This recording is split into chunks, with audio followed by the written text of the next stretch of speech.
ना किशन कुमार बलोडिया मु आज भुवनेश्वर सेंट्रल रू इंडिपेंडेंट कैंडिडेट हिसाब सब कलेक्टर ऑफिस रे नामांकन पत्र देवाई जाऊँगी जो समाज को आम सर्विसटा देचु 8 वर्ष है एज ए समाज सेवी सोशल सर्विस सब देचु एवं पॉलिटिकली आगे बढ़ी आउ टे भल सर्विस दे पार्बू कहीकि पॉलिटिक्स रे आसीचु तेल भी आज्ञा आम गोटे जगार स्टार्ट करूँ जो आम घर तैयारी करूँ तो प्रथम जमी नाई करती तापर धीरे धीरे कर बिल्डिंग ठिया हुए आज आम राजनीति रे फर्स्ट टाइम आसीचु हो पारे आम आज जितबू न जितबू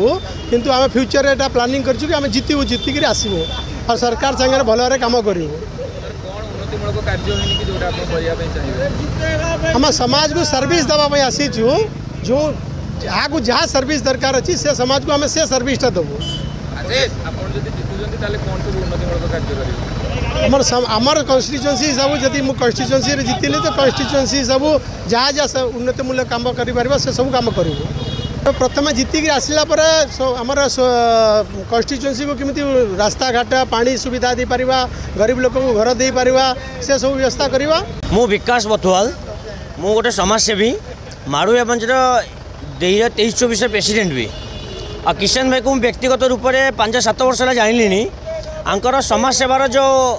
जिल अच्छी से कार न था ये सब बेले राति अधे भी लोकों सेवार जो देखिए असुविधा अच्छी से जाकि सागे सागे पहुँच जाइए तो ये जब जितनी ताले मैं भावी समाज में बहुत बढ़िया कम करेंगे ये सब बेले लोकर शुभ चिंता ही करती तेना विजन कौन अच्छी से तो मुझे क्लीयर नहीं बट ये निश्चय समाज सेवा भल कम करेंगे कहीं मुझे जी देखी ये सब बेले लोकों सेवार रहती मो मत तो ये जीतिक अच्छा आम समर्थन मो पाखे जी समर्थन सब तो सपोर्ट अच्छा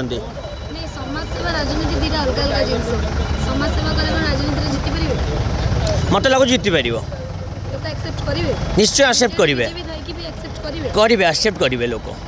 आ ये सरकार सागे मिसिक ही कम करेंगे प्रतिश्रुति अच्छी तो बीजेडी आम सारे किसी लेन देन ना